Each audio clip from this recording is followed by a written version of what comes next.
Dewan Hakim yang arif dan bijaksana. Kita lanjutkan kembali untuk Mari Yunus. Semangat ini ya, Bang. Finalis 02 dari Bani Jaya dengan judul yang sama, Titip Cinta. Mana pendukung Mari Yunus?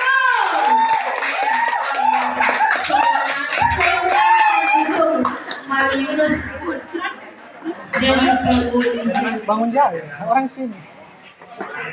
Marianus, iya di sini Marianus, maaf ya, sudah potong kebun. Oke, silakan.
Aku rela melepaskan dia, walau harus menderita, karena cinta tidak selamanya indah dan menderita.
titipkan kepadamu.